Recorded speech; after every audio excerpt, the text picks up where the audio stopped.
All right, everybody. Welcome to another week of the Safely Extreme podcast here on Game Wisdom, where each week we discuss game industry and game dev topics.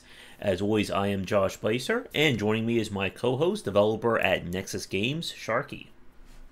Hello, everyone. How are you doing?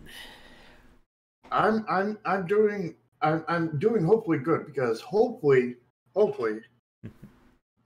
today I will get a new chair for my computer because my old one died.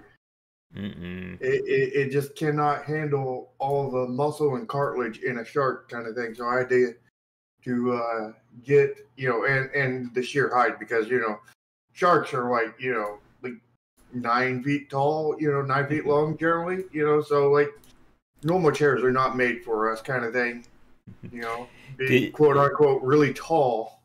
Did the chair you ordered say specifically built for sharks on it? Sadly, it did not. There's a really lacking in brands on that, I mean, like there's been some aquariums like that, but no, not really any, chairs, especially in the gaming chairs that are ergonomic kind of thing. Because I needed an ergonomic chair, and I was like, hey, if I could get a gaming version of that, let's go for it, kind of thing. Yeah. Although, from what I had heard before that point, is you could not get an ergonomic gaming chair. So until I actually, I was looking at ergonomic chairs, and then it's like, wait a minute, there's a gaming chair in there. Is there gaming ergonomic chairs? And went down that rabbit hole. Yeah. And actually, there's quite a few now, supposedly. Nice. And the next big upgrade it seems I'm going to be looking at is going to be whether or not to go for an ultra-wide or dual monitor setup with the whole Black Friday sale. So the quest begins for more hardware, I guess, this month. I would definitely go with the dual, personally, because like with the ultra-wide, you're going to have issues with streaming kind of thing because like when you're doing the dual monitor setup, you can be like, this monitor is a gaming, OBS capture this monitor, and then this monitor is all of everything else. This is chat and everything else that I need to read kind of thing, or all the functions that need to be seen and not seen to you but not seen to the audience kind of thing. Where if you have a widescreen, then you're going to be dealing with let's have OBS only capture this part of the screen, and then you have like these two black bars on this side, and then you have to set your stuff to fit into that side, and I can only see that as a headache. Honestly. Yeah. And we'll have to see how things go, especially with Black Friday and everything being probably going to be very weird next month with what's been happening. Yeah, I mean, I can't even imagine what it is. I mean, is this going to be the third wave of Corona when everybody's like trampling over each other in Black Friday to get these bargains, and then like everybody who goes to Black Friday gets Corona? Yeah. Let's see. In terms of, again, being timely for getting stuff, my Junji Ito books just arrived an hour ago. It missed Halloween by 1 day. Oh, what is that? Those are horror manga, like considered like some like the best of the genre. Ah. Nice. I had to order a children's book that a family member wants to use as a gift, so they put the children's book on top of the horror books. Yeah, I remember you saying something about that. Which I think was probably a smart idea, because you don't want... I didn't want to let a family member open up and see one of his sketches. Yeah. I forgot to tell you the other bit of news. Hopefully tomorrow, I think tomorrow, Monday, yeah, tomorrow. Hopefully tomorrow, I'll be hiring a new programmer that will hopefully work out. Good luck with that. Or soon after tomorrow. Sometime next week. All right. For this.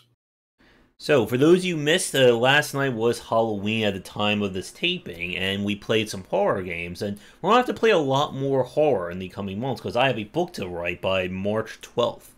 So, gotta get back on that.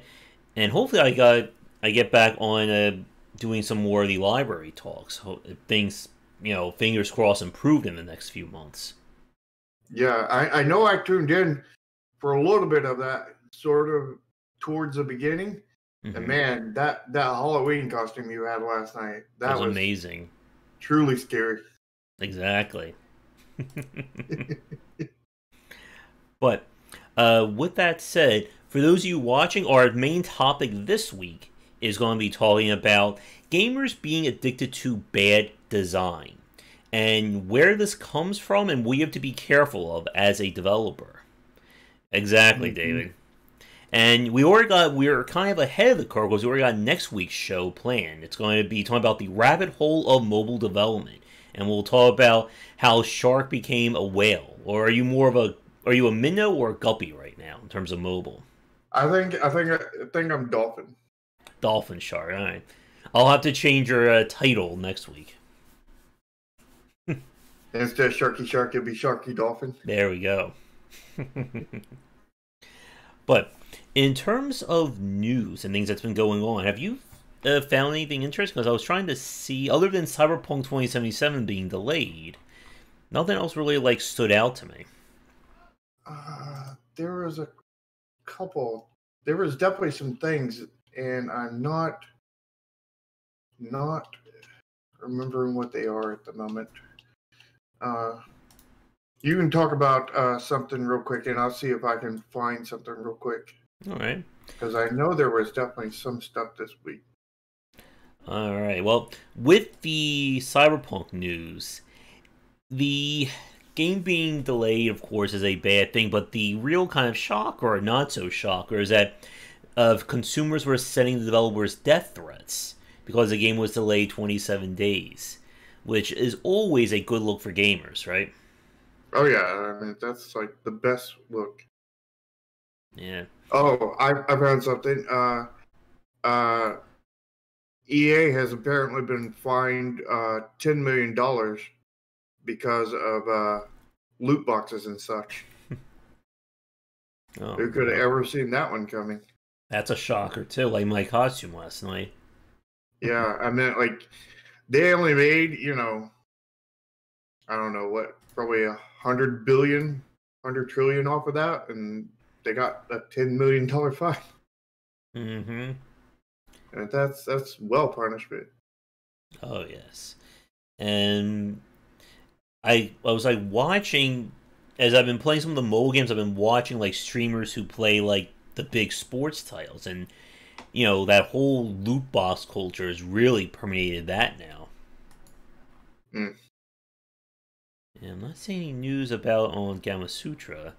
Let's see. Watch Dogs Legion came out. Are you at all excited about that one? No. Yeah. I've never been excited about any of those Watch Dogs, though. Apparently, I think I own the previous two that I've gotten for free from various Ubisoft related promos, and I've not loaded them up once. Yeah, I mean, in general, I'm not into AAA games anymore. Just because, there's not really hardly any left that I like to play. Back in the day, there used to be a lot I liked to play, but now not so much. PlayStation 1, PlayStation 2 era, I could not get enough of them, kind of thing.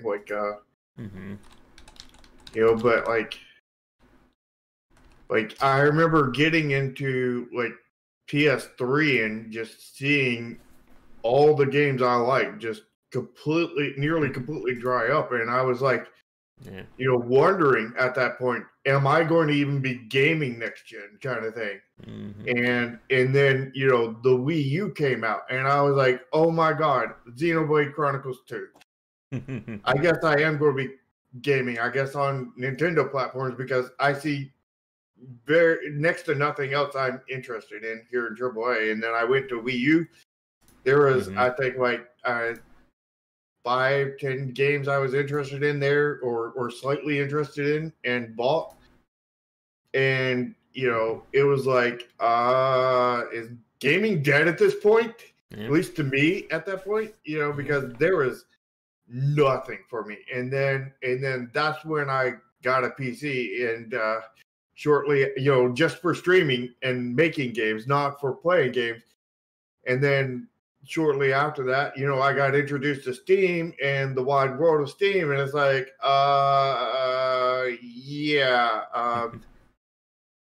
I'm really not interested in AAA games at the moment. Like there's some of them that like I am interested in, like the Mario plus Rabbids. I really want that on the Switch, but like I ain't buying a Switch for that. Yeah. Because I already own the Switch games on the Wii U. Yeah, and like for me, again, like I've basically just fell in with the indie crowd the last decade. So, all the AAA news just completely bounces off of me. Like I see people, losing their minds about the PlayStation 5, Xbox Series X, I think it's called, and I'm just like, Like it doesn't, like I don't even care at all about what those games are right now. Yeah, like I would care if there was something. Oh, another one that caught my interest was Horizon Zero Dawn, which has come to PC, but it hasn't caught my interest enough for the price tag to actually have me get it, even on PC, kind of thing. Let's see. In terms of, here's some good news that happened this past week. Terra Invicta. This is the Kickstarter grand strategy game from the makers of the Long War mod for XCOM. They wrapped up their campaign with a pretty enormous success. They were only asking for $20,000, and they made just over $215,000 for it. Well, that's good, because number one, 20,000 is definitely probably almost guaranteed not enough to make that game. Mm-hmm. That's maybe enough to hire one person for like a year. Mm-hmm. Because who who here, well, you think about it, getting paid $20K a year is peanuts. Mm-hmm. Of course, that's pretty normal for game development. Actually, mm-hmm. I've hired people for far less because I haven't had any choice. But fact is that indie devs don't get paid very much, but $20K for 1 year of work is pretty dang low. Yeah, it sounds like they already had a lot of their initial funding from angel investors and they do have a publisher. And this was more of, we want to make this game better, let's see when we raise some funding. And they certainly did. They hit each one of their stretch goals as well. And for those of you who don't know, Terra Invicta is going to be essentially a grand strategy version of XCOM. So you have to basically lead or figure out how to lead the Earth while there's an alien invasion going on, but it's more focused on the macro layer as opposed to the micro. It also sounds way above my league in terms of trying to learn it as well. I hope they got good onboarding. Oh, yes. Because that'll be key to that kind of game. And I'm pretty sure the success of the Long War mod is probably a big factor in the success of the Kickstarter. Yeah, I don't know, but maybe. Yeah. But things are looking good, and I've been talking with the creative director. We had him on for a podcast like a few years ago, and we're going to see about having him back on for a live talk to discuss Terra Invicta in a few weeks. Nice. But I think with that, let us turn to some weird games, and then we'll get to our main topic. So let me switch things over. Hopefully everything just, works immediately. We'll see. Yeah, just like Oh. Yeah, mine's definitely not working. Yeah, I forgot the one thing. I need to update the window. There we go. I knew I forgot one thing there. Alright, so our first game is Highforge, which I'm sure is not related to any other game that you can think of, right? No, I've never heard of anything remotely close to that. And this is one where the marketing points kind of brought this into weird games territory. I like this very first one. It's mixed aesthetics, because mixing aesthetics is always a good sign, right? Oh yeah, that is no red flags at all. I mean, that is exactly what sells the most amount of games, is having a very mixed match aesthetic. Yeah. It's pixel art. It's modern lighting. It's full 3D. And Yeah, there's I mean, permadeath. is it also assets? Just a bunch of assets thrown together? Is that also what it is? It looks like one of those early, maybe 70s, 80s kind of when they try to do the hand drawn but a very realistic background to me. It looks to me like they got a bunch of assets off of whatever storefront for the backgrounds, and then they couldn't find anything that worked for the characters and everything, Mm-hmm. and they got something else in pixel art for that. Mm. Or what they did was they already had the pixel art and stuff, and then they went with the 3D backgrounds because they want to do a 3D game, not a 2D game. Yeah. And we were talking about, just before we started the show this week, about coming up with good thumbnails and how it can really make good images for a press kit. And some of these images are just very red flaggy to me. Oh yeah, this one is just nothing. It's just assets. Yeah, all of them are red flags. Mm-hmm. I don't think there's a non-red flag in here. Yeah. This is like every flag. Mm-hmm. There's definitely good design around getting images to work, as we've said before, and we may spend a show talking about that in the future. Mm-hmm. All right, so our next game is Japan Simulator. And this is one that just seems very weird. So we have, look, it's Japan. More Japan. I love the fourth screenshot. Yeah, and Golf Girl. I don't think normal Japanese girls look like that. Are you sure? Could be wrong. I don't know. I've never been to Japan, so maybe they know something we don't. I haven't either, but I have seen many things in Japan through the internet. Computer and sushi. It's Japan. Oh yeah. Pretty sure there's nothing that looks like that in Japan either. This was like a scene from a cyberpunk show right here. The one after the computer one? The one after that, after the sushi bar. The guy playing with VR. The sushi bar one looks like Japan, from what I can tell, though. For the most part. Yeah, the cyberpunk one doesn't look like Japan. Mm-hmm. And I like this That list. room is way too big. Japan is known for very, very tiny rooms. Mm-hmm. Pop culture, anime girls, manga, ninja. Is it Ninja the Ninja, or just one ninja around? Yeah.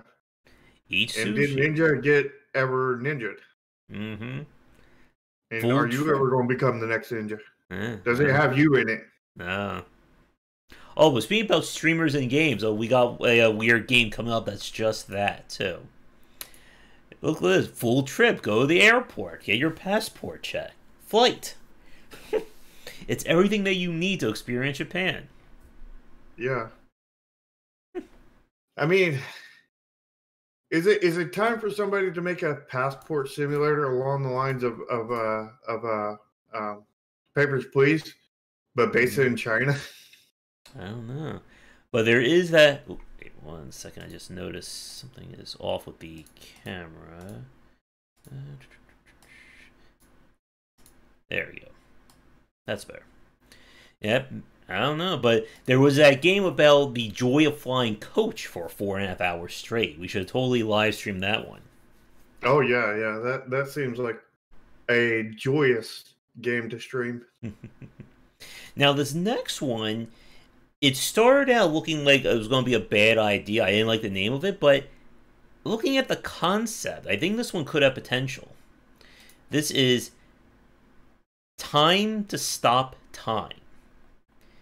And the idea is that you have to save people by stopping time, kind of like that Quicksilver scene from the recent X-Men movies, and save everybody before they're killed. Yeah. I just don't know if I have time to check this one out. Mm-hmm. Well, if you could stop time, then you could play all you want. Possibly. Like, this is one that I think it definitely belongs in the weird games segment. Like, it's such a weird idea, but it sounds really neat. The question, though, is could they pull it off? Yeah, that's what I was about to say. The question is the execution of it. Yeah. And again, these screenshots just do not give high confidence. That's the problem. Like, look at the last one. Could you tell what's happening here? Neither does the aesthetics. Yeah. It looks like just Unreal stock to me. Unreal, Unity, assets. Yeah. And it probably is that. But, you know, as I said, there's nothing wrong with using assets. Just as long as you match everything to it or match it to everything else. And either way, you need to hire an artist or be an artist. You need to have an artist on staff either way. So like using assets is not a shortcut for not having an artist. It's just, you know, maybe makes it where you might have to pay the artist less because of the assets. And speaking about art and aesthetics, from that last game where they're saying mixed aesthetics, that's not right. Because when I spoke with Jack on the round table, we discussed about the difference between art and aesthetics. Aesthetics is the emotion you're trying to convey. Art is the actual look. So it should actually be mixed art styles, not mixed aesthetics. Mixed aesthetics makes no damn sense. Yeah. And yeah, to Ryu's point, yeah, and that's the other really good point, that Super Hot had an aesthetic to it. It looked very unique. This doesn't. Yeah. I don't know, I'm going to put in for it because maybe this could be a sleeper hit like that. You know, that Sword Swinger game that we looked at last week where you have to, like, you know, plot the path of the sword. I thought it was a really nifty idea. Well, I can pretty much tell you it's not a sleeper hit. It may be a hidden gem. Yeah. But I'm pretty sure it's not going to be a sleeper hit. Unless Markiplier and PewDiePie play it, right? Yeah. Which that's all you have to do is just get them to play it, and you know you're good, right? Yeah. So this next one is this next one is not so much a weird game, but it's one that definitely has some potential. This is the game that we played on one of the festival demos. Shiro, this was the brutally difficult platformer. And it is coming out next week, I believe. I don't remember that one. Yeah, this Besides the masochism aspect, how was it? Besides that aspect, the controls were good, but I felt it ran to that problem of let's just keep putting more difficulty and more and more, and there's like nothing to kind of, I guess, temper it in a manner of speaking. Yeah.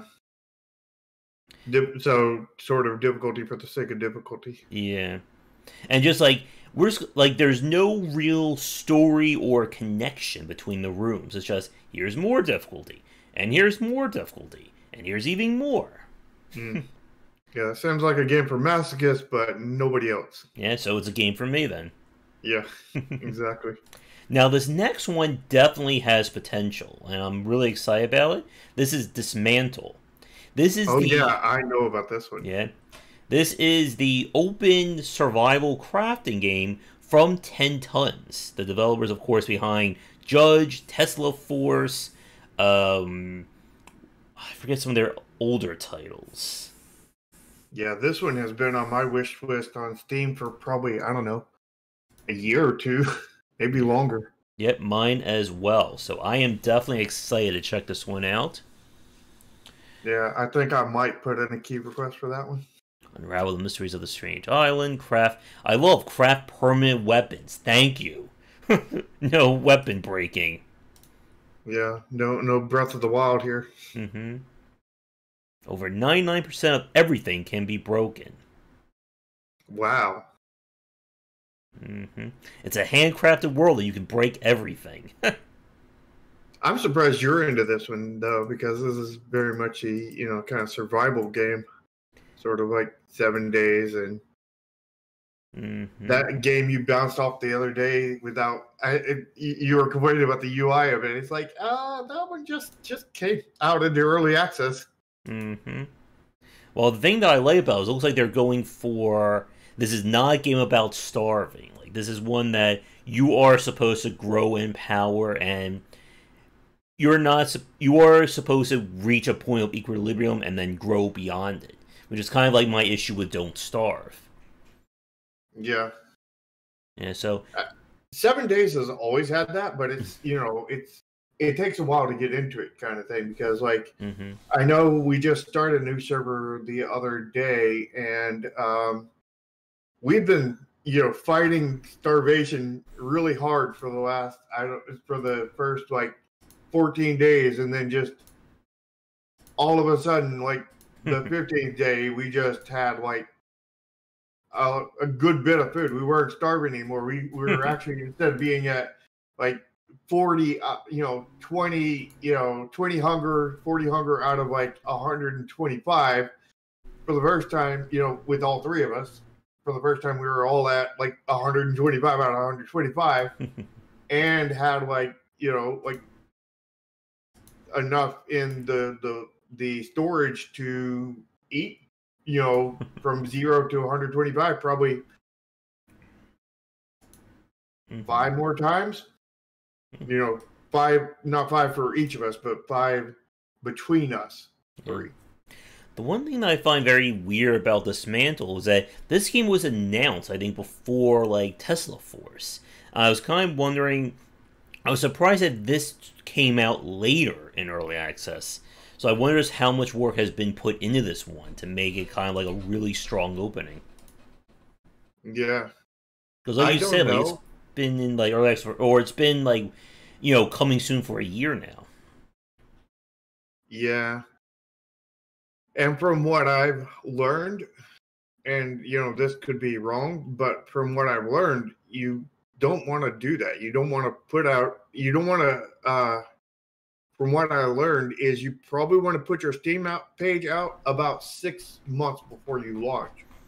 But this is assuming that you're doing all the right steps, with marketing kind of thing. And, like if you aren't doing the right steps, then probably like the sooner you can put it out, the better. But if you, which is lots of red flags, but if you're doing it, trying to do things the right way, you probably want to put it out 6 months before you release your game.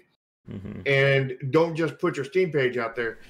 Put it out on an explosion kind of thing. Like before you put it out, like contact all the press and tell them you're putting it out.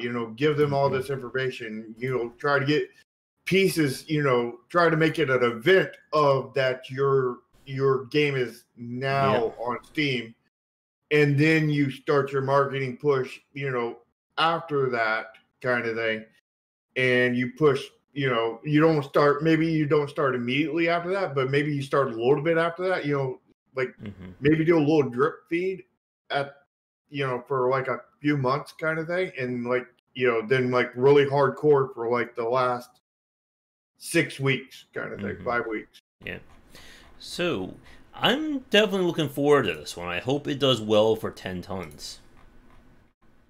I do too. All right. So our next one, I'm sure you guys can figure out why this makes the weird game just by the first screenshots alone. I mean, it seems pretty calm, I mean, robotic brutality. 2020. I mean, there is nothing in there that is slightly questionable. Yeah. Also, I like this final paragraph. You might wonder, what is the gameplay in this game? You're going to choose what happens at key parts of the story. It's all about you. You are in control of the story. I like this is basically an interactive story in which you play the role of a cop made of actual paper. So why is it called robotic brutality? Because it's robotic and brutal and 2020. I like this one. This is a really good screenshot. What do you prefer, ninjas or dinos? It's the eternal question. Yeah, like I talked to you about this before in other games, but they're definitely billboarding very clearly in this game. Mm-hmm. You sure? Yeah, This looks so realistic to me. I mean, a lot of the like, you know, if you see any like, you know, 3D game like a 3D shooter or something that has those like pixel art, you know, graphics kind of thing, they're doing this exact thing. They're billboarding. You know, Oh it's my. just the sprite is attached to the billboard behind it. Wait, on the second to the last thumbnail, what is this guy holding on the left? It's like a giant mushroom. And I think that's supposed to be a shovel. Oh, okay. It's a very weird looking shovel. I'm sure this is going to win the best graphics of 2020, right? Oh, and I just realized we're going to get a demod on that last, in the next to last image. The one with the shovel, the weird shovel. Yeah. 'Cause look at the other guy. Uh-oh. It's showing something on his chest. Oh, no. I can't say that or else. Mm-hmm. Oh, my. Alright, so this next one, I really don't know what this one's about here. This is when the streaming Lila taken from under him overnight, pay money wubby. Is that an actual streamer? Maybe. I don't know. But apparently... I mean, it's crazy enough to be one. I mean, he you know, when you look at the character, it looks like a streamer. Mm-hmm. In a streamer kind of costume thing. God. And his team of modders played through levels crafted around popular community memes and members with light comedy cutscenes. Oh, then that's definitely a streamer. There's no way that's not a... God. This is like a fan game or something. Again, people, I'm waiting for somebody to make Streets of Josh, the epic beat-em-up hardcore dungeon crawler. Oh, I was going to make the Josh game, but it was going to be side-scrolling Josh. Okay. You know, where you side-scroll and then you have all these slow-moving, homing, bouncing projectiles coming at you. Yeah. And don't you love that final sentence? Expect mediocre platforming, underdeveloped combat, choppy storytelling, and lots of ironic or not jokes throughout the experience. Oh, yeah, and another thing is I was going to make sure that there's this really weird hitbox that sort of looks like an explosion on top of your character kind of thing, but you won't be able to see it. So, like, you know, at some points you'll be right up on an object and it won't hit you, but other times you'll be like 3 or 4 inches away from it and it'll hit you. Mm-hmm. Oh, boy. These are some great screenshots, too. Oh, yeah. Amazing screenshots. Alright, and I have one final game for the list this week. I thought we had 2. I don't think so. Never mind. High Forward got picked twice, apparently. Okay. And we have Banana Man. Oh, good. Thank you, Thomas. House of Josh, House of Pain. There we go. We should do a contest. We can come up with the best name for the Josh game. Yeah. Alright, so this is according to the game, this is a platformer jumping challenge game. No, I'm sorry, not platformer, platform jumping. So I don't know if there's any plates in this one. Yeah, it sounds like there's no plates, which is, that's a red flag right there. That there's no plates in this. And also, like, I'm not seeing any inclusion of platform gas. Mm-hmm. Jumping your way up. Simple controls is extremely challenging. It's only 5 levels with over 300 lines of text. Or 300 lines of dialogue. That's a good one, Matthew. I mean, are you getting a line of dialogue after every jump you make? Oh, I hope so. Like that Haku game, remember? Yeah. Mm. I mean, it kind of looks like that's what you're actually getting here when you look at the screenshots, because it's like you have like what is that, screenshot number 4? You're in like the middle of a platform. There's platforms in both directions, so this is clearly not the beginning or the end, unless there's just multiple ways to go right at the start, which Yeah. would be really weird and a red flag of its own. But there's sitting there dialogue right there. And then you look two screenshots. Wait, two screenshots later. Is that the same? No, never mind. Yeah, there are no Yeah. sharks this week. Maybe sharks fell out of favor again, Ryu. Yeah. And We need more shark games. here's kind of like a very weird point. It says the game's extremely challenging, but I'm not seeing that in these screenshots. Yeah, I'm betting it's controls and UI and UX and just frustration rather than being hard. Yeah, like here's something. If you look at the second screenshot, I don't know if you can see. You probably can't see my mouse pointer on this stream, but if you look on the far left side, where there's a block and then there's a block kind of like to the bottom right of it, that looks like a character-wide jump to make. And if that's what they're going for difficulty, then it just seems like we're going for frustration rather than interesting platforming. Yeah. And I have no idea what the physics are going to be of this kind of game. Can I stop on a dime? Do I complete control of my character in the air? Well, let me bring up a point here that goes right along with your point. Look at the third screenshot. Look at the name of that level. Forest of Frustration. And then look at the map. Yeah, I mean... So I think you were point on with what they're going for. They are 100% going for frustration. Yeah, like, again, like, if the character is hard to control... Yes, it's going to be challenging, but it's going to be a pain in the you-know-what to actually play through. It's going to be challenging in a bad way, not challenging in a good way. It's going to be challenging in the, hey, I just made this game in 20 minutes on a game jam kind of thing. Challenging rather than this is a, Dark Souls challenging that has had 3 years worth of work put in it. It's, hard but fair. This is hard and very, very unfair. And to Hazchek's point, the platform placement is just very generic. It's just, here's character-wide platforming, just do it again and again and again. It's kind of like we see from a lot of like lesser Mario makers, where it's, we're going to require you to do pixel-precise movement for 5 minutes straight. Beat this level. It's hard, but it's not interesting. It's not fun. It's not really like any kind of growth to these mechanics. It's just, can you do this exact precise set of actions for the next 10 minutes perfectly? No? Then you can't win. AKA Kaizo. Yeah. And Kaizo games are free. Yeah. Yeah. I mean, why would you pay for a Kaizo game when you can get it for free? Why would you pay for your masochism when you could get it for free? Exactly.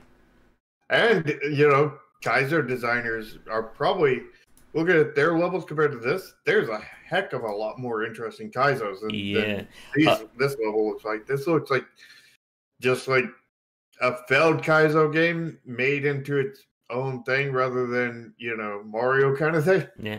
And I was just watching Grand Pooh Bear, who streams a lot of Kaizo and Mario-related stuff, and he was playing a Kaizo hack for Super Mario Bros. 3 that features entirely unique mechanics that have never been before seen in Super Mario Bros. 3.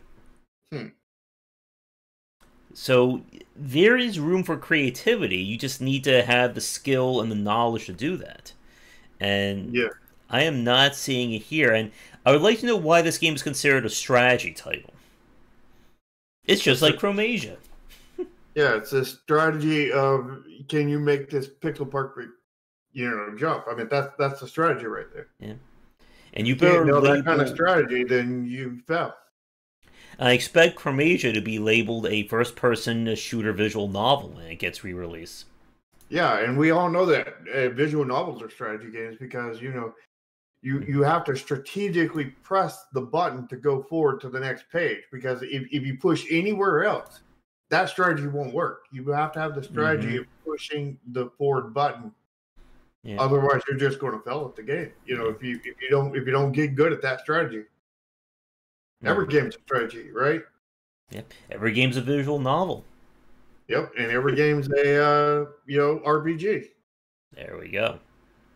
And to Matthew's point, yeah, and for the people who do like Kaizo, they're gonna seek it out, and it's one of those very weird areas because there's a very healthy market of people who play those games, but it's not, I think, healthy enough to actually like build like an economy around. Yeah. Yeah. Massively multiplayer visual novel. Yep. Yep, there you go. Every game is a survival game. Yeah, because if you don't keep on going, you're not going to survive. If you don't get good, you're going to. I mean, even visual novels are survival games, because the fact is if you don't keep on clicking that button, you're not going to survive till the end. Yep. And again, every game's a role-playing game because you're playing a role. Yep, exactly. Mario is just like Final Fantasy, which is just like Doom Eternal. Which is just like Dead Cells. There we go. We did it. We cracked the code of the game industry. Hey, Mike. The Da Vinci Code. Mm-hmm. All right. But I think with that, let's get to our main topic. And we're going to be talking about being addicted to bad designs. Yeah. That could actually be a good example of what we're going to be talking about, what Ryu just said. But our topic kind of came from our Discord. I think Pony's the one who suggested this about a week ago. And as we've seen with many games that become cult classics and niche hits, or niche successes, at least among their small communities, that people become very defensive of mechanics and design elements that they feel are integral to the experience. Are you sure about that? I've never seen anything like that on Steam with people, protesting that the game is perfect and all the flaws are just, they need to be in there. I've never seen that on Steam. Are you sure about that? Never. Like, people don't complain on Steam. That's a rare occurrence. And to Ryu's point, every game is a platformer, because every game that you play, you're standing on a platform. Even a visual novel, because the whole entire stage is a platformer where your characters are there talking. They're standing on a platform. So all games are platformers. So the latest example of this kind of trend is from the game Ghost Runner. And you had a chance to watch the recording of the stream, right, when we played it? I think I've seen it live. Okay, that was all the synth and just high stakes sword samurai killing. Yeah, you played it 2 or 3 times, didn't you? We played it during the festival, and then we played the real version of it. Yeah. I think I've seen it both times. Yeah. Oh yes. Oh no! Did you say the words you should never, the forbidden words there? Hashtag Undertale being bad. I mean, if you just say that out loud, people will attack you. They'll just magically appear. Yeah, I've said that too many times. Well, I just said now, so it's gonna my chat should be filled with people saying how much I suck now. It's kind of like the Beetlejuice. If you say it, you only say it one time, and then they will just come after you. So with Ghost Runner, This is a game that is explicit. I actually got my review finished. It'll probably go up tomorrow or maybe later today. And it is a game that is explicitly designed around high speed hardcore play. Excuse me, it has that. Yeah, thank you, Matthew. It has that kind of play to it that you are going to be stuck on a section for minutes at end until you get that one perfect run, and then you move on to the next section and then get frustrated. Yeah. Like, it just, like, from what I've seen, it seemed like it was all the same game. Like the core mechanics were just, was all there was to it. You just jump from point A to point B, dash, or, and then cut somebody, it seemed like almost like a Mario game if they took out like all the different kinds of jumps and just put like one in there or something. Yeah. Seemed more basic than like the first Mario kind of thing. And the controls. I think the concept to it was really interesting, but like I think they really failed on, actual the implementation of it. Yeah. Yeah. And that's why I said in my review that the parts are there in terms of the high speed play and, like the free running in terms of platforming. But what it comes together as just doesn't work as well as it should have. And those of you watching me play it the other night, you saw how much I was struggling with, lining up targets. Like there were times where my button presses weren't being reported or being done by the game. You know what it seems like? It seems like a really good like mid alpha game kind of thing. Like they haven't introduced all the features yet, but it's like really solid so far. And they're going to add in a bunch of stuff to make it even funner kind of thing. That's what it feels like, what it seems like to me kind of thing. And to Hashchick's point, yeah, it's very much in that. This is why I kind of describe it as very Hotline Miami-esque. That in Hotline, you are going to fail 20, 30, 40, 50 times in a single sequence before you get that one perfect run. And then when it works, it's like, the symphony going off, or when Ode to Joy plays in Peggle.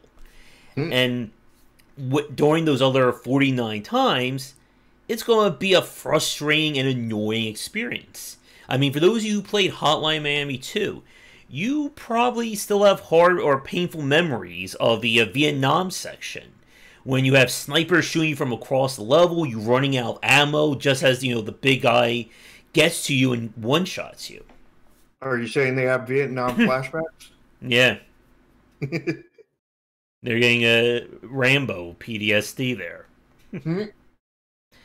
And this is the kind of the issue that we talk about. One second.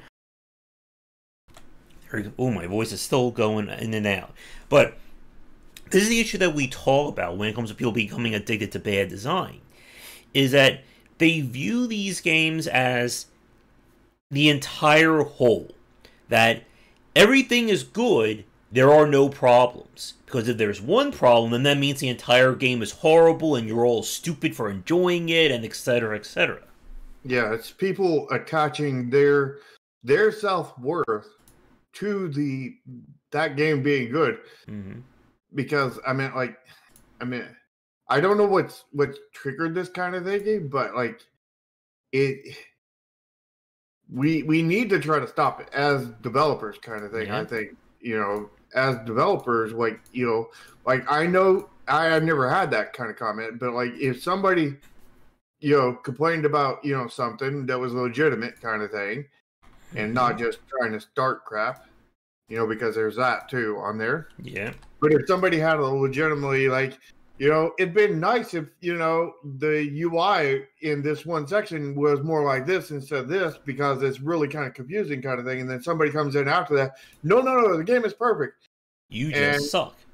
Yeah. And I would have to come in. I would feel obligated to come in after that, which may be the bad thing to do. I'm unsure on that one, but I would personally feel obligated to come in there and be like, no, that's legitimate feedback, and we will look into seeing what we can do there, kind of thing, and make the game a better game.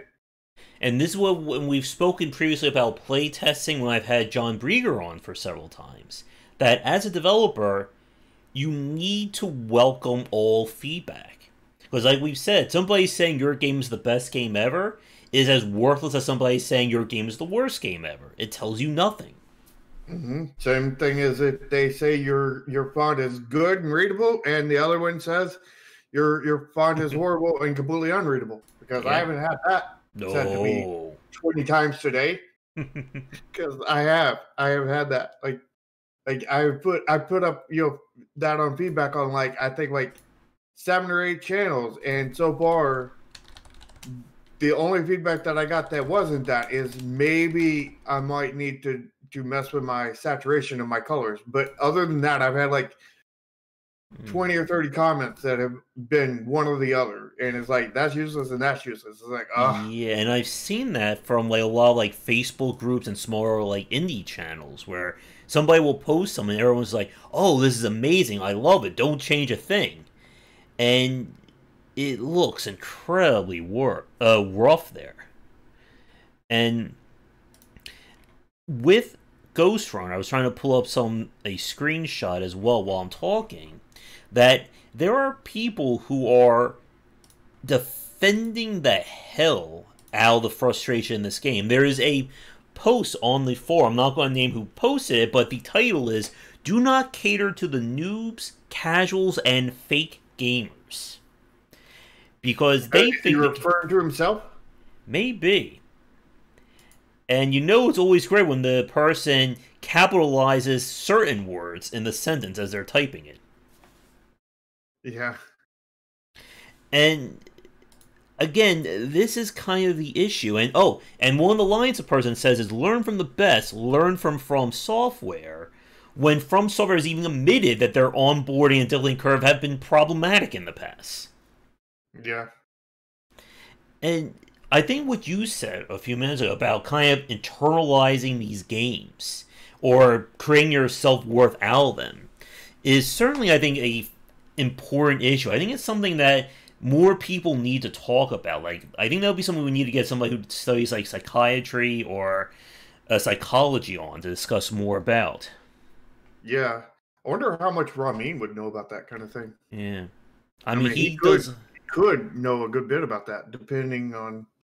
I know he studied neurology, or he has studied brain chemistry in the past. Yeah, so he may be somebody good for that, but he may not be. You'd have to talk to him and see. Yeah.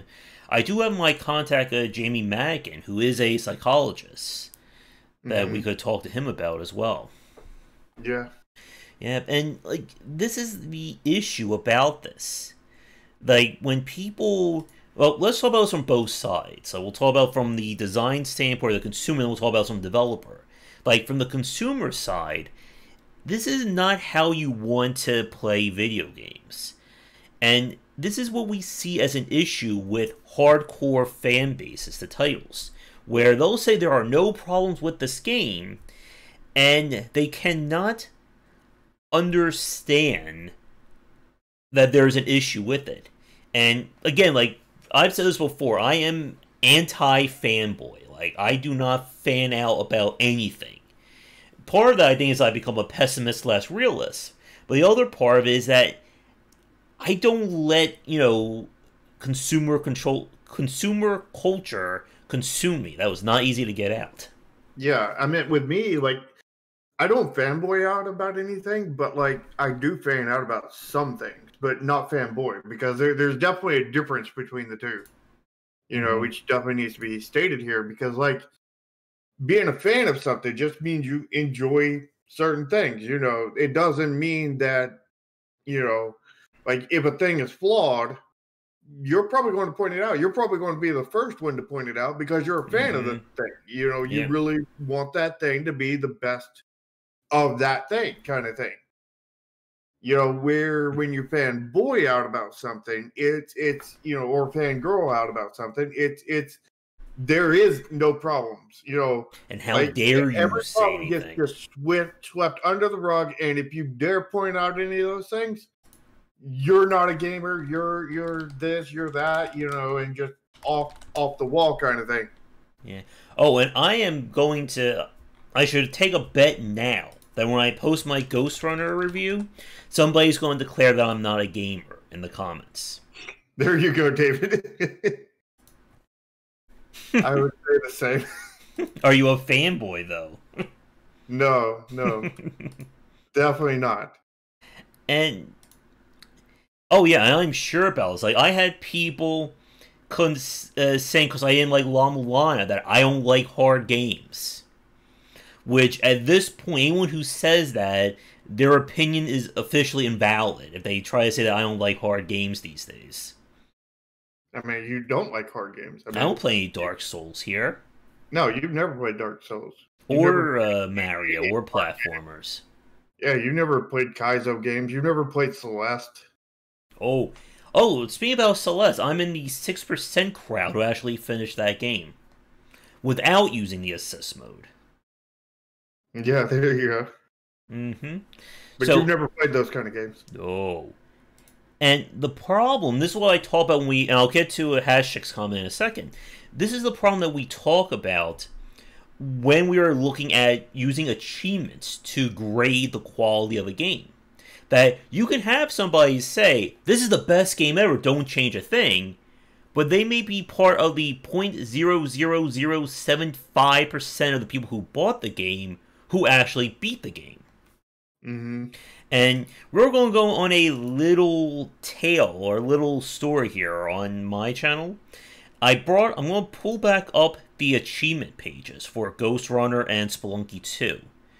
Give me 1 second here. Because I want you guys to see this. This is the official stats for Ghost Runner.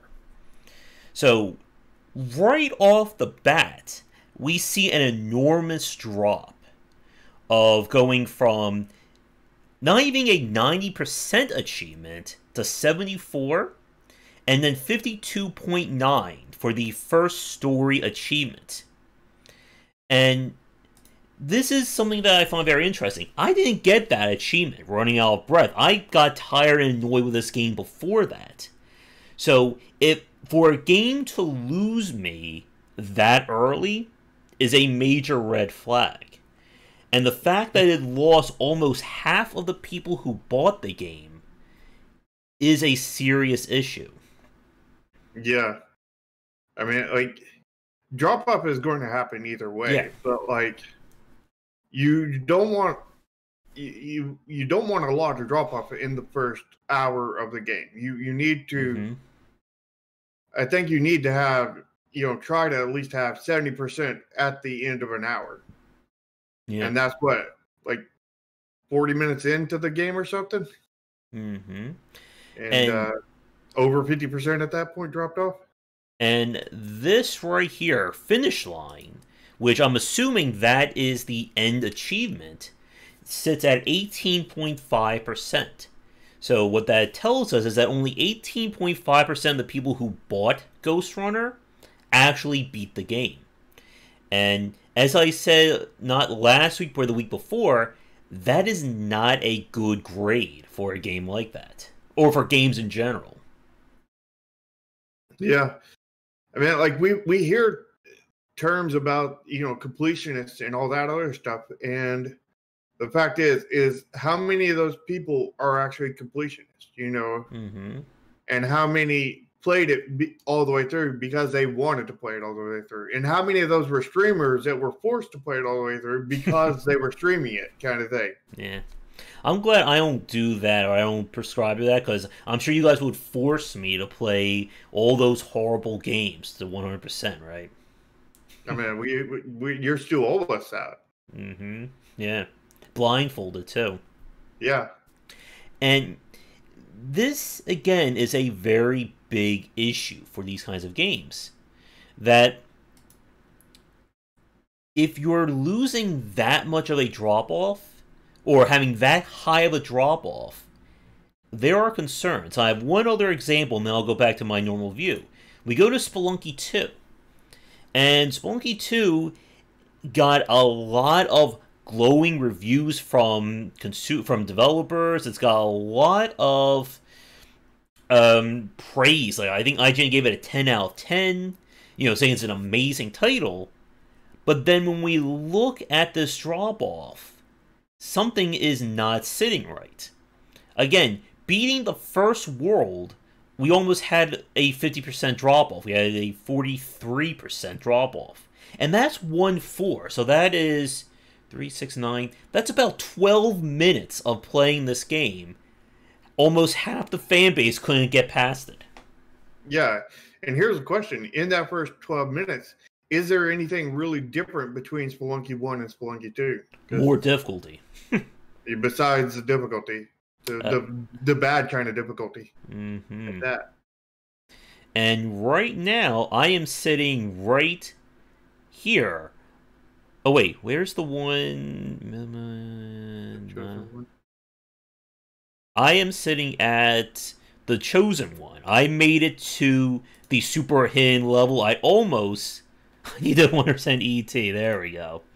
So I am sitting at the 5.6 of the people who've played Spelunky 2 right now. Because you're a masochist. Yeah, of course. And even, this is what I find very surprising, even kind of the roguelite aspect of playing the game with using shortcuts, not skipping all that annoyance, only 7.3% of the people actually have done that. And I'm pretty sure I just wonder if those people are the ones who beat the game and beat the game Iron Man style, and they just saw him to get the Journeyman achievement as well. Probably. So I'm going to switch back to normal. Well, I would assume 5.6% of that, because 5.6% have the Iron Man, so only another less than 2% got it on its own. Mm-hmm. Probably. Or we're going for the Iron Man and failed at it and happened to get that one along the way. Mm-hmm. And again, this is what we talk about. Now, is Spelunky 2 a bad game? That is, we'll have to have that topic another day. But there are people who want to see more approachability and quality of life features in Spelunky 2, and they are being shouted down by the fans on the forums. Yeah. And this is what you have to be really careful of as a developer when you're listening to that, a vocal minority. That, yes, you may have 10 forum posts saying, this game is perfect, don't change a thing. But if only less than 10% of the people who played your game were actually making progress, they may not be the wisest people to take a business strategy advice from. Yeah. Although that said, without good feedback, there's not much, as a developer you can do to course correct. Mm-hmm. And I want to turn to Hashtag's comment here. Do you guys not think that this is the kind of cult following that allows games to thrive? Do you think the publishers and AAA devs want to create this kind of behavior? And yet, they definitely want to create that kind of behavior. We've seen it with Halo, the BioWare games, Nintendo, pick any major franchise or brand. Sports games. Mm-hmm. Fortnite, Animal Crossing, Fall Guys. But we're probably going to be seeing with Among Us at some point. And people, and I think to David's point, that, we love our heroes. Yeah, that's where this kind of fanboy culture comes from. The idea that we want, our favorite game or our favorite property to succeed. To Hascheck comment, I would also say that I don't think it's a cult kind of thing. But I do think that publishers and AAA developers are definitely trying to create that kind of behavior kind of thing, because that's the reason why EA is still in business, to be honest, because if they did not create that kind of behavior, EA would have been out of business long, long ago. What about Blizzard? They will probably stay in business for long, long to come because they have created that sort of behavior. And yeah, I mean, all publishers, well, most publishers, I won't say all, most publishers are definitely pushing towards that kind of thing. Mm-hmm. And but I don't know if it's a cult. Like, I mean, it may be an inadvertent cult kind of thing, I guess. Maybe a cult with no specific leadership. Just where everybody knows who's in it by the stupid crap they say. It's like, you're a fellow cult member. I like you. You're not a real gamer because you can't get good at this game, kind of thing. Yeah. It's like that's one of my fellow culties right there. That's my buddy right there. Yeah, and this is something that we see from Blizzard, and you can kind of see, I think, to Hashek's point, like, we've seen developers try to embrace that, asking for, fan art, fan community stuff. The whole idea of having fan conventions, BlizzCon, TemoCon for Warframe. I'm going to piss off the Warframe people on top of the Undertale people for missaying that, for mispronouncing that. And like we've said before, fan culture when it comes to games is a double-edged sword. You need fans. You need people to evangelize your title. They need to get that word out, because when your game is that good and it's that, marketable like that, it kind of, the marketing machine becomes sentient. It just goes on its own at that point. But yeah, it goes sentient by that basically cult. Yeah. That inadvertent cult. But as we said, the issue, though, is that if your fans become too passionate, too hardcore, then you kind of become shackled to them. You can't make any change to your game without getting the blessing of those people. And if you try to make any change to your game, they see it as you are appeasing the SJWs, or, you are great people. What was that? Catering to these people, or catering to that people. And how dare you? You are abandoning your fans and all that. Yeah, and I would be like, I'm just trying to make the best game I can. Mm-hmm. If it doesn't please you, then you don't have to buy the next one, or this one, if that is happens to be the next one. But I would like you to buy it, but only if you want to buy it. I don't want you to buy it just for the sake of buying it. I want you to buy it because you want to buy it. Yeah. And I think that right there is a very important point, because one of the things that we see from some of the developers who do this right, Clay Entertainment, Kitfox Games, I think are two like the standout examples that I can think of. They've built up a very healthy community of people who not only like their games, but like them as a developer. And they are more than willing to, talk about any issues they have with their games. They're not going to, just say their games are perfect. So they have people who buy their games because they genuinely love the idea of it. I know Boyfriend Dungeon is like making the rounds right now. But they have just as many people who will buy their game because they like Kitfox as a developer. I know I had made a mistake on our last game, and I was thinking it was a lot closer to perfect than it was. I knew it wasn't perfect, but like, we just kept on making adjustments and everything, and kept on tuning everything and getting everything, just right, kind of thing, to where like everybody who was doing testing, which we had like 6 or 7, well, by the end we had about 12 people, but like throughout the main development it was only like 5 or 6, but by the end, with my fresh eyes and everything, we had about 12 total. But by the end of it, like, none of them had any feedback on how to make the game better, and they were all really good at giving feedback because they wouldn't been on the testing team if they were, kind of thing. And even Tomo was on there, and but now hindsight 2020 kind of thing, like, I'm seeing all these flaws in there myself. Yep, and that is the issue that's the other side of this problem. when it comes to only listening to the people who say these games are perfect and they've kind of internalized these issues, is that without feedback, you're not going to be able to improve. Let's just say that. Like, there's no developer who will just get better without just like making their games in the ether and releasing them. Yeah, I mean the only way to get better at that point is if it's self-feedback kind of thing. But like self-feedback can be very bad at the same time. Yeah. So, especially if it's only, the main time you really run into issues with self-feedback is when it is only you, friends, and family who's looking at it. Like if there's plenty of strangers looking at the game at the same time, then there's probably not going to be any issue with self-feedback kind of thing. But if in other words, if you have good testers, and family and friends don't make good testers. Yeah.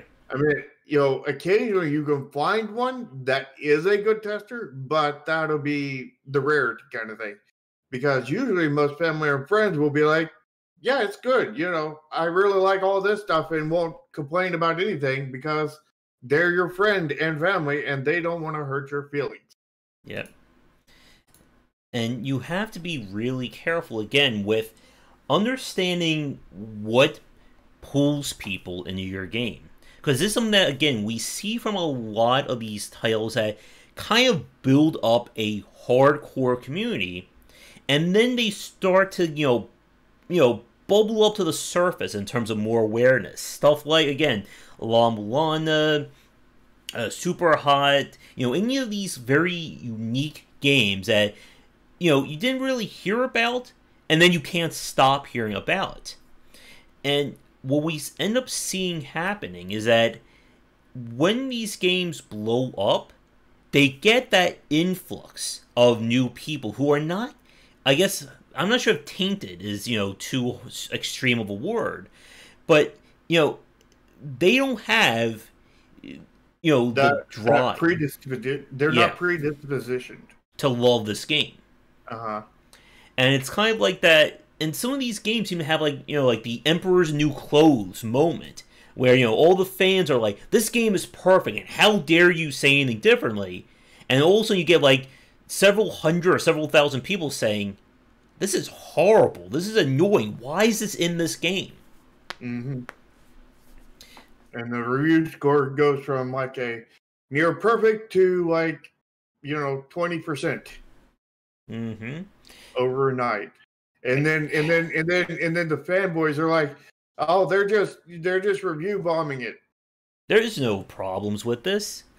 And yeah. Sky Shine's Bedlam is a really good example of that. Again, I brought this up before, that the developer, I interviewed him twice on on 2 different podcasts about that game, and he said he was legitimately shocked at the negative feedback, because he showed it to friends, he showed it to his testers, obviously, he took it to trade shows, everybody loved it there. He put it on Steam, and the reviews plummeted. And when I played that first version of the game, the sad part, I saw every red flag within about 20 minutes. Yeah. Like, I think the people at the convention didn't want to say anything, and that's the reason why they didn't get good feedback. Yeah. And if I had to guess on the other people, his testers and everything, he had no fresh eyes, because I knew that was going to be an issue from the beginning. I was like, we need to get testers in here, a variety of testers, one that never played this and one that did play this on the first run. But then I need to get more heavy critical people. I need to get people who know game design in the first one, basically, or game feel kind of thing, in general kind of thing. And then in the last one, I need to get sort of speak experts to go through this.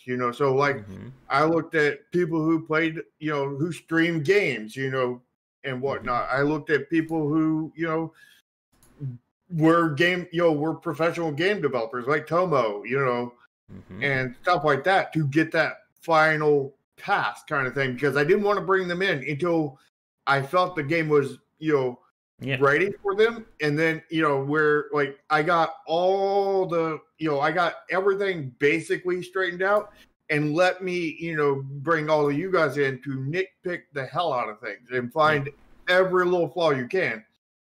And still, things were missed. Lots of things were missed. But it sounds like he did not have that set of fresh eyes towards the end. And I think that is very, very critical. Yep, and this is why you need a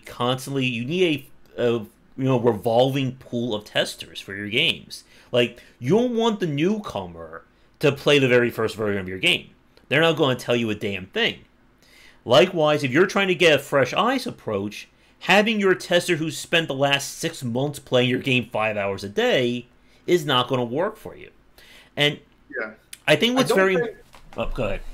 I don't think if like you need to revolve out people in and out kind of thing, but like I because like testers are so hard to get, especially for an indie kind of thing. Mm-hmm. But make sure you have some variety in there. That I think that is the key, and then have the fresh eyes at the end that are extra critical. Don't bring your extra critical people in at first. Save them for the end. Like I would want to save Josh for the end for when I get him to play test, kind of thing, and and like and just kind of get people who like the genre, get people who don't like the genre, and actually know about game design in some point. Maybe they have no experience in game design or anything, but maybe they've made a few little game jam games. Maybe they really into that genre, kind of thing. Maybe they're an artist kind of thing. Anything along that lines kind of thing. And then get the fresh hardcore, like they're going to nitpick your game to death at the end kind of thing. Yeah. And I want to talk to Hascheck's point here about the where do you get the average feedback?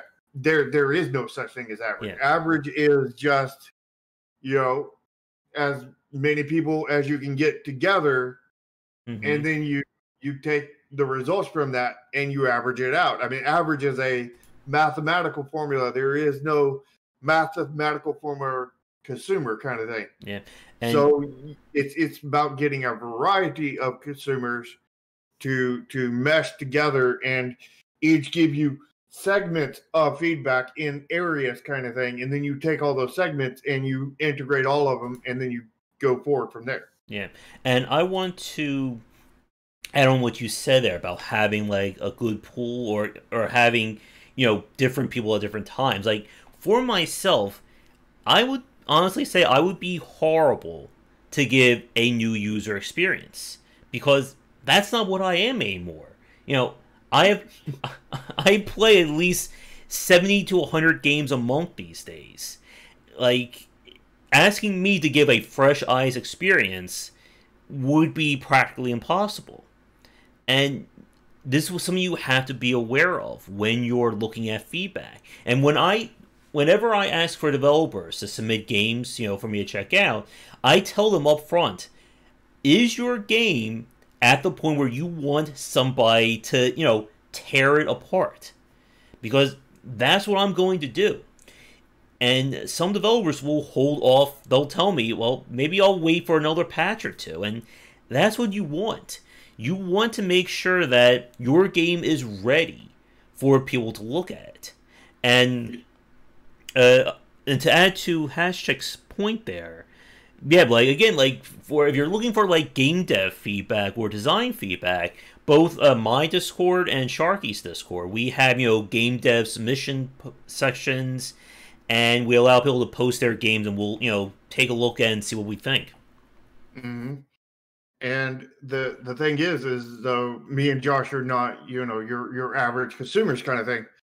Mm-hmm. We're like I guess let's put this into video game terms, like like you need your minions in your first you need your first level bosses and all that stuff. That's your regular group of testers kind of thing, and you want to run them until you get to beta, until you get everything fixed that you think needs to be fixed based off of them kind of thing.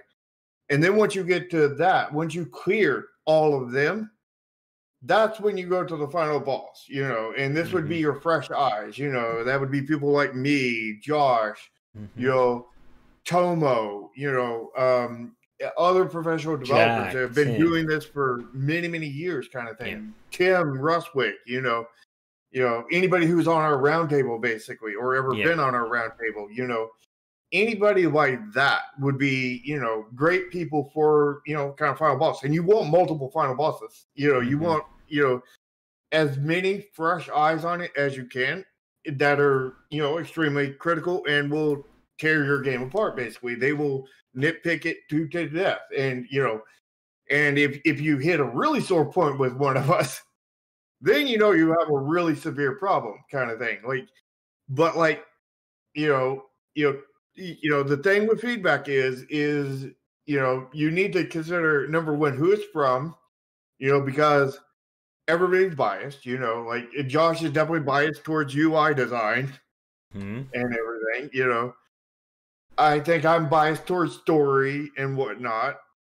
And, maybe we're probably both biased towards gameplay mechanics kind of thing. And there's all this different stuff, everybody has biases, but you don't, use a bias to say that this person's feedback is null.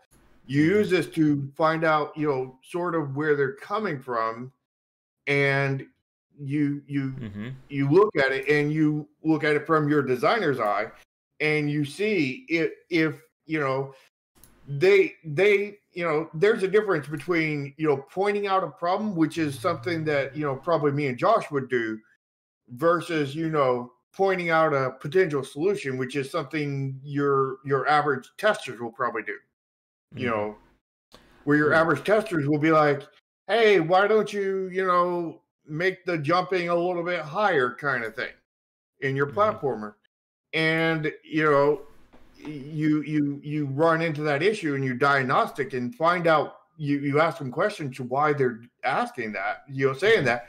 And then you find out that the reason is because they're having a lot of trouble reaching this one platform, because either your platform needs to be moved down a little bit, maybe you need distance, more variable in your jumping, maybe you need a double jump, maybe they haven't figured out that the double jumping is right around the corner, just like one away, and they're stuck trying to make that jump that they're not doing, and you need to give them more tells to tell them to go over and get the double jump that they're not realizing. There's many different, when they offer a solution, you need to try to find the problem, where people like Josh and I are probably going to point out the problem rather than the solution. We might point out a few suggestions for the solution, and keep in mind that even once you have know the problem, there may be a bunch of ways to solve that problem. Yeah, and I was just reading this. This kind of gave me my today's out body moment from that thread on the Ghost Runner forum about the game is perfect, there are no issues. I want you to listen to this quote, Shari, and see how many red flags you can pick out. All right. This person says, casual games have a place in the industry. They act as a containment zone for the noobs, casuals, and fake gamers. And those 4 words are all capitalized, too. The problem is when they try to migrate and destroy true games, they need to learn to know their place.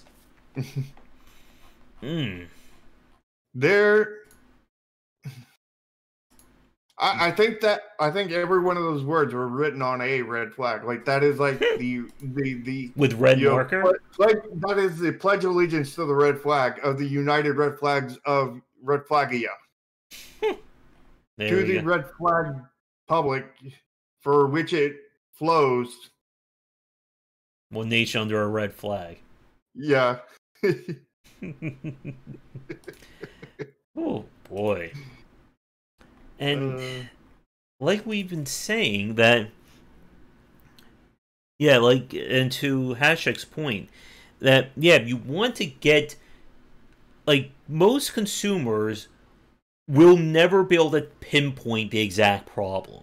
And I think you've used this analogy before about kind of going to the doctor. That you go to a doctor, you're going to be able to point to the symptoms, you're not going to point to the diagnosis.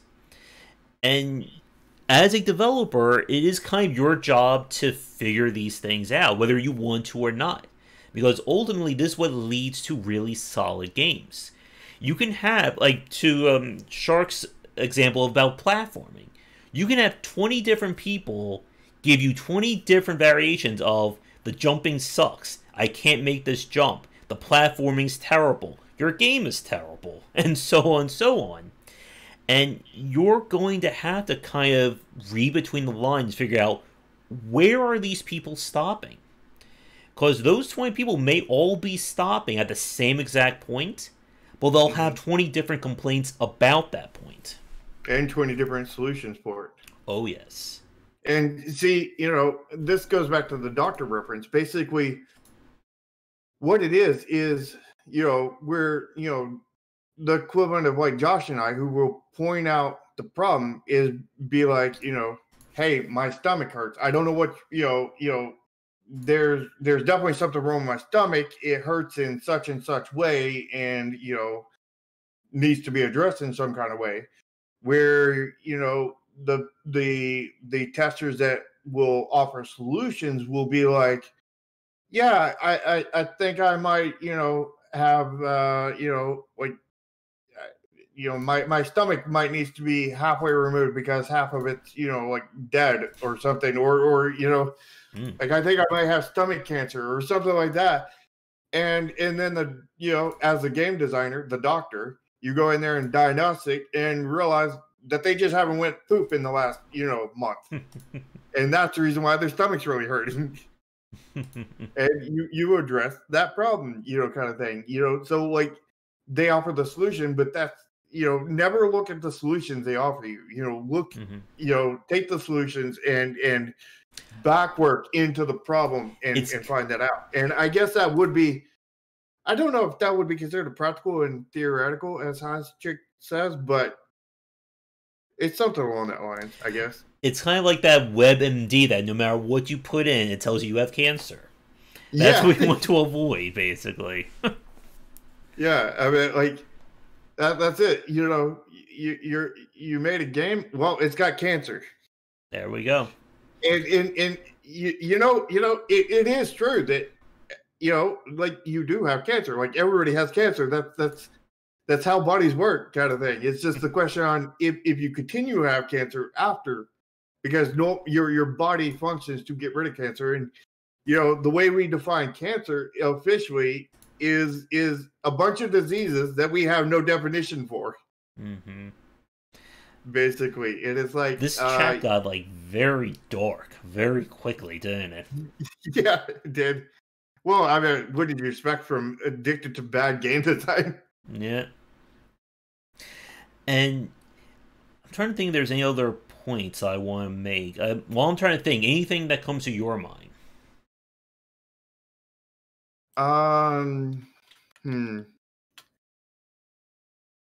Talk about playtesting. We talk about consumer. I guess one thing I don't think we really went into too much detail about is how do you combat this as a developer? Because there are two ways. We've already talked about from the playtesting side that you want a fairly big pool of people to look at your games, from the novices to your hardcore. But I think big and variety. I think variety is more important than big, but big can certainly help. Yeah. And I think the other part about this is how do you combat this from a community point of view? Because community management, community engagement, that is its own unique topic we could talk about in a future show. Well, I'm no expert at this, but I would think the best way to do it is when you're talking about this. Let's just say on Steam, for example, a Steam review comment thing. or like, you know, Steam Forum, is like that you should, you should definitely not, be aggressive to either one. You should definitely not be mean to either one. You should definitely accept the person's feedback, address the person's feedback, kind of thing. And I think you should also address the other person and say, something along the lines of, this person has legitimate feedback, I think it is or isn't an issue, kind of thing, but, we'll see about if there's a way we can address this in some kind of way. And, maybe ask and then I would probably ask the person if they gave me a solution rather than a problem directly. I would try to chase down that problem, kind of thing, so tell me why you're saying this. Why are you saying that the jump isn't high enough for this one platform? Did you get the double jump that was right around the corner? No, I didn't know about it. Well, then, what ways do you think that, we could have pointed that out to make you notice it, kind of thing? And, just get their suggestion, kind of thing. Now you got to the problem. Now you're asking for a new suggestion, kind of thing. Now that they know what the problem is too, because they didn't know that there was double jump around the corner. Now that they do,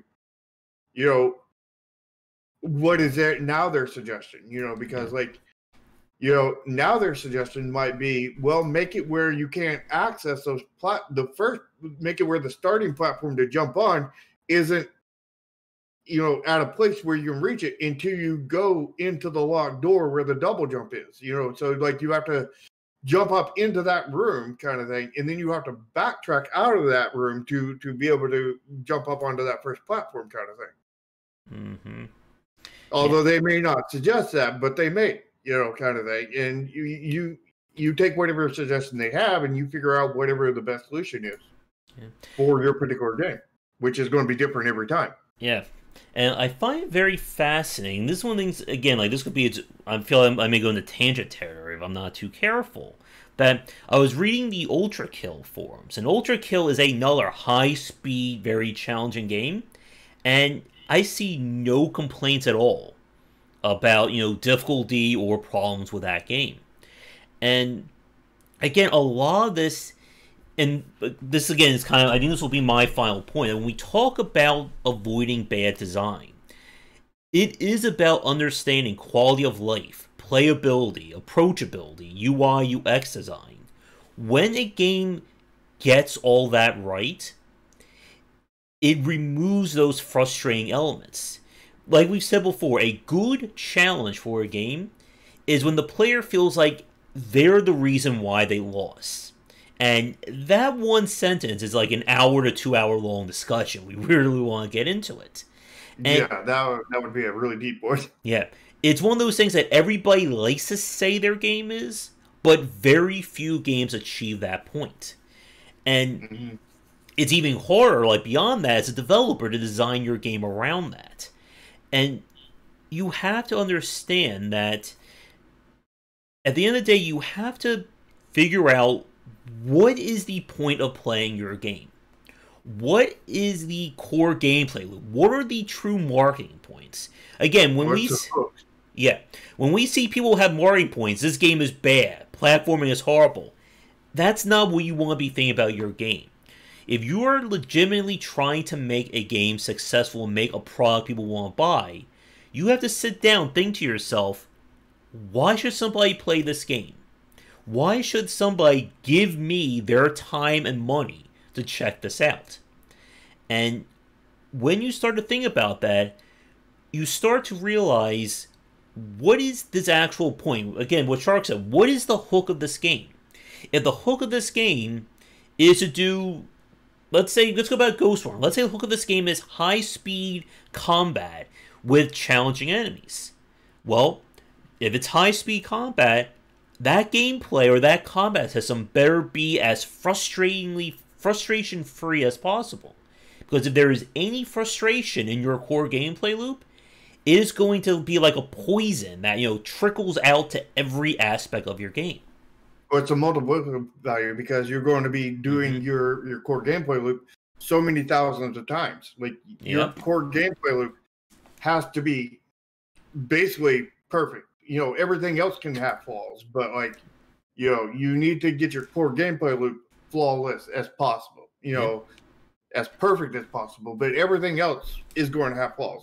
There's no perfect game, but you need to have as perfect of a core gameplay loop as possible.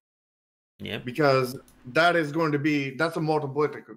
Like these side systems that you're going to go in every once in a while, if they're annoying, they're only going to be annoying for a few seconds that they're in them, and then they get out of them, kind of thing. But the annoyance in the core gameplay loop, there's going to be over and over and over and over, and it's going to be the pain that never ends, the hurt that never stops. Yeah, and the scourge of the seas.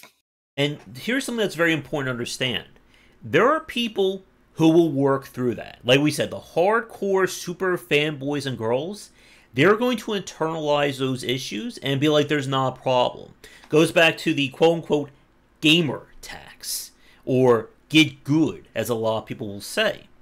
But that is bad. You don't want people to quit your game because of those red flags. And like we said earlier, with Shark and I, when we play games, we can spot these issues within a good 20 to 30 minutes of playing them.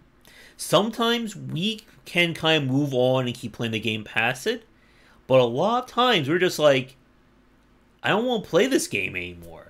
I don't care if it gets amazing. I don't care what you're doing 20, 30 hours in. I'm pissed off 30 minutes in. Why should I keep playing it? Yeah, it all depends on where the mess ups are and how severe they are. Like even a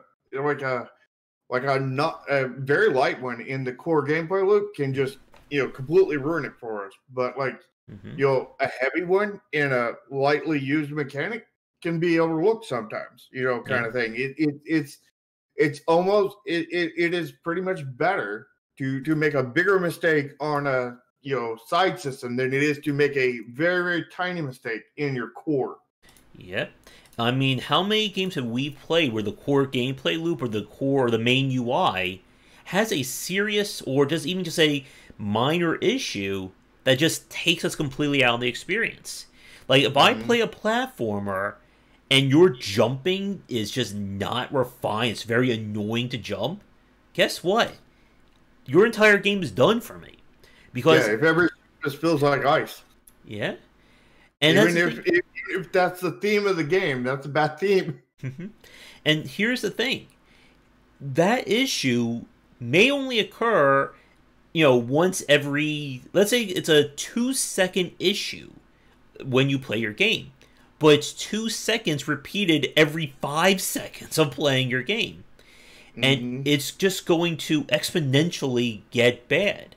And like we said, when there's an issue with your core gameplay, it affects everything. If your game is a 50-hour long, 10-hour long, 5-hour long, whatever, every moment is going to be bad because of that one issue. Yeah. Like if it is like the platformer where like every because I've seen somebody do this. They have really tight controls on, really like everything seemed really good on the game except for every platformer. Every platform was like ice kind of thing because you were playing as, I think, a character that was like a slime or something, and you were jumping around, and they're like, well, slimes are slippery and everything. It was like, well, then make other things, make the whole game slippery kind of thing. And then be like, well, slimes have, traction on other slippery things because they're slippery too, kind of thing. And then make it where the non-slippery things, those are the slippery ones, like inverse it kind of thing. Like if you're going to do like that kind of thing, because like you don't want every platform to be slippery because like if they are, then you're going to have that problem every time you jump. And in a platformer, that's like every 5 seconds. So every 5 seconds, you're having 2 seconds of issues, like Josh said, and you're going to it's just going to add up. And, over 50 minutes kind of thing, you just had 20 minutes of hell, if not more than 20 minutes, because you had to go back and repeat the same thing 20 times because you fell off so far that you have to go back and repeat. So actually it turns out, into maybe 40 minutes of hell rather than, out of the 50 minutes. And here's my final point. I almost forgot, but this is the one I want to end this on. If you remember the game Brigador, that I spoke with Hugh Myhan about this several times. And one of the lessons that he learned was, again, what happens when you internalize frustration. In the first version of the game, it featured just pure tank-like controls. And again, his hardcore fans and he himself loved that. They felt that was the point of playing Brigador. And when people complained, they basically said, well, you just don't get this game. And what happened was, the very first version of Brigador sold horribly. Because, yes, maybe there were people who liked that. But that was maybe only 10 to 20% of the potential fan base for that game. So he basically ate a lot of crow for that. And re-released Brigador using a more traditional, more easy to get into control scheme. And guess what? It got a lot more people to play it. And he learned that lesson the hard way, that just because something is your idea doesn't make it the best idea. And if hundreds of people tell you that maybe you shouldn't do this, or maybe you could do it another way, you should listen to them. Mm-hmm. And I want to address Hazchick's point that we haven't talked about receiving, so much feedback that it paralyzed you. Mm-hmm. I mean, sort of. I've never gotten like usually 20 suggestions kind of thing. I think I may have gotten that one time, but it was on like a bunch of different things kind of thing. It's like, like on the font, like maybe the L should be longer, maybe the V should be shorter. Maybe this should be, this, that kind of thing. They were all feedback on different things. I mean, the real paralyzed I get is when it's like, do you like A, B, like here's 5 choices, A, B, C, or D kind of thing, or E kind of thing. And then I take it to 30 different people that vote and end up getting like I don't know, like almost even across the board, with maybe one that is subpar. It's like, okay, well, it's clear that I need to drop that one, but what do I do with these other 4? Do I put these 4 in another vote and just go at it again? Mm-hmm. And sometimes that's exactly what I do. Sometimes I go to them and ask everybody, why did you pick these kind of thing? And then it turns out I don't really like any of them, or I only really like this one, but you wanted me to pick my 2 favorites. So, I picked my 1 favorite, and the one that was the least offensive kind of thing. And then, you find out that's kind of the result of everybody. But like everybody kind of had like 2 favorites, and then like their other 2 favorites, which probably not too aligned, but like, and then like everybody else for their second one almost balanced it out to where it was perfectly even for their it's okay kind of vote. and I found that kind of thing, and like there's been many instances, and you when you have a problem, you just have to see, I guess, experiment and see which ways you can which way you think would be best, because like in the end there is no right way. What it is though is there's an easier way and there's a harder way, which you probably won't know until you do it. And the thing is but if you get enough experience with it, I think you can hone in on that right way a little bit easier, kind of like thing. Like I know that if you're like, think of it, if you're in backyard, trying to move this 500-pound log across like 30 feet, what's the best way to do it? And it's uphill on slightly, uneven ground kind of thing.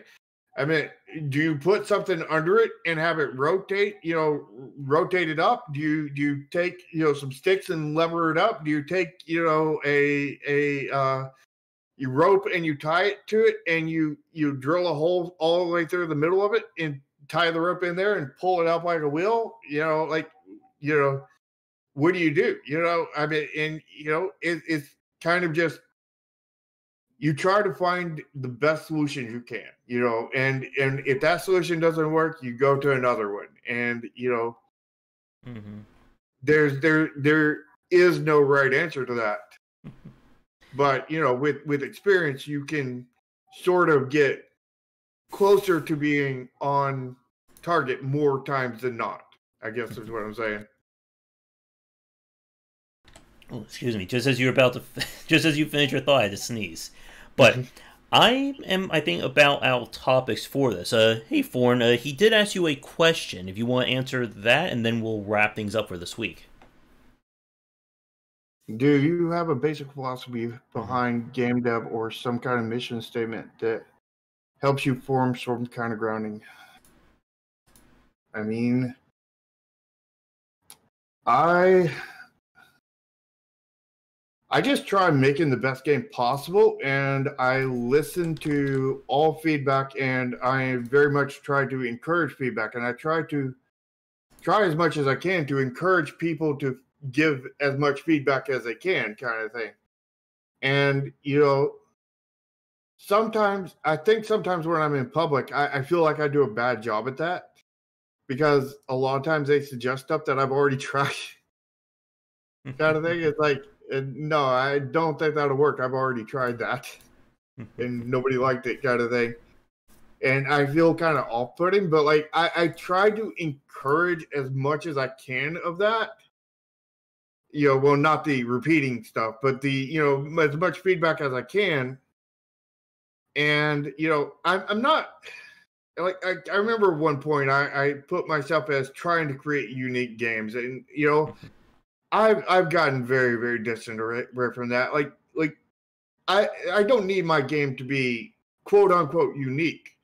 I need it to be different and stand out from other crowds, but I don't need it to be unique. You know what I mean? It's a tactical RPG. It's a game that, it's a genre that people like. I'm going to build the best, tactical RPG I can build, kind of thing, based off of feedback, based off of, a unique mechanic here and there. But a unique mechanic does not make a unique game. It makes a game that stands out rather than, and a game that's different rather than a unique game, kind of thing. All right. And I mean, I don't think I could really add more to that other than just, just trial and error. Iteration is key. That's iteration is key. That's the thing. It's like that's one of the things to live by, in my opinion, because like I know, like, throughout the like throughout the font, like people were really loving it at first. They were absolutely loving it, and they were like, that is perfect. And then after that, I was like, it's not done yet though. And people were complaining about it being on the card in all black and everything, and said it looked plain. And then I added the color to it, and now everybody's like, it should be black, because like the color just really makes it hard to read and all this other stuff. And ended up finding issues. Like the fact is I think a lot of the when we just added color, it became unreadable because there was no outline, and it just sort of, I guess, blurred, kind of thing. Mm-hmm. And then when we added the outline, that like closed a lot of the gaps. So like the O that was supposed to have a hole in the middle no longer had a hole in the middle because there's an outline all the way around it. There was no like holes in between the legs of the M. There was no holes between the legs and the N. So that made it hard to read.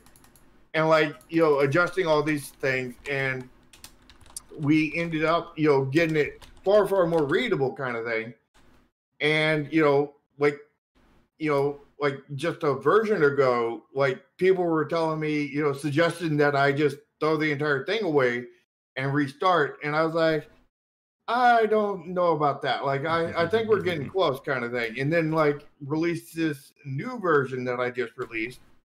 And it seems like half of the people are really liking it, maybe a little bit more. And the other, like, 40% are really hating it and say it's unreadable, while the like 60% are saying, yeah, that's really readable, kind of thing. And I'm getting lots of comments today and last night about how, how it's either freaking horrible or freaking awesome, kind of thing, and nothing else. And then that's always good. I think I got one comment today about maybe there's something wrong with the saturation of my colors. So, and at this point, I haven't had any other, information, despite getting, I don't know, probably about a couple hundred comments on it. That's like the only like real usable feedback I've gotten. I mean, like, somebody suggested me doing a white outline. I was like, yeah, but it's on a white background, which would be white on white. There would be no outline at that point.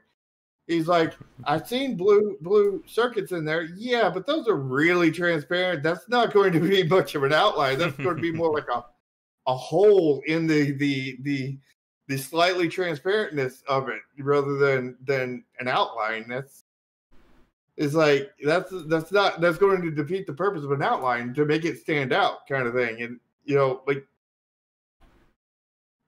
I got that. I was like, that ain't going to work. And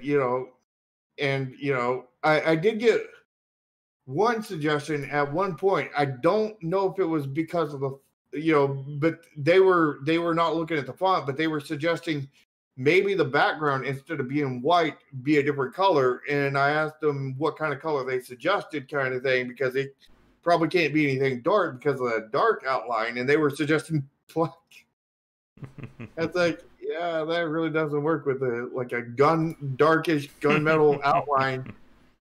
So, like, I'm really having, struggling with a direction to go on that one. And yeah, it's hard when you do not get, you get a lot of people saying, it's good, and a lot of people saying it's bad, and not very many people saying anything else. It makes it really hard, because, like, honestly, like, I'm struggling with a way to go there. I'm going to try some different saturations and whatnot, and make several different versions and see how that works. And beyond that, like, I have no idea what to do at this point. But maybe I make that and somebody gives me some feedback, that maybe that's all the problem is, and that's, solves it, or maybe it doesn't. And when I submit that for feedback again, I get usable feedback at that point, with a very minor change, kind of thing. And people, night and day with their comments, kind of thing. You just never know. Like, feedback is rough. Yeah. And readability is huge on that. And, but also style is too, on a game like this, kind of thing. Just make it completely readable and illegible at the same time. Make it safely extreme. Yeah. It may actually be that, with like 60% saying it's perfectly readable and 40% saying it's not readable at all. There we go. But yeah, readability is huge. Style is huge, and I have to find that line where readability is really good. Maybe not perfect, because I don't think you're ever going to get perfect readability, but it needs to be really solid readability, pretty much across the board, and it needs to have a lot of style across the board. And finding that point has been so far mission impossible, because I have worked on this font for so long and so much and so many iterations. I have more iterations on the font than I do literally anything else at this point. All right, but I do need to get going for today. I think this was a really solid chat. Yeah, I do too. All right, it was definitely interesting with some of the feedback we got, or some of the comments rather. I'm on feedback at this point. There we go. My mind's on that track. Well, we are going to say goodnight here. I will be back later tonight for our regular game streams, and we will be back next Sunday around 4:30 ET for our next live show. The topic will be the rabbit hole of mobile games, and Shark Dolphin will be attending. Or Dolphin Shark. Yeah, there we go. But if you'd like to follow me, I am on Twitter at GW. Ooh, my mouth is just dry as hell. I am on Twitter at GWBicer, and you'll find links to our Discord down below where we talk game design, topics, and more. Yep. And you can find me on Twitter at Nexus Games INC1. And you can also find mine and Josh's Discords down in the description. And you can also find mine and Josh's YouTube channels down in the description too. So if you're on his stream, you can follow mine. If you're on mine, you can follow his. And I would definitely suggest both. All and right. You can also, like, if you want to be here for the live streams, more than likely you either need to be on our Discord or have the bell rung, or both. Because, like, sometimes Discord doesn't get posted up there, and sometimes YouTube doesn't alert people of streams. So, like, it's a great time of not getting the notifications you want, isn't it?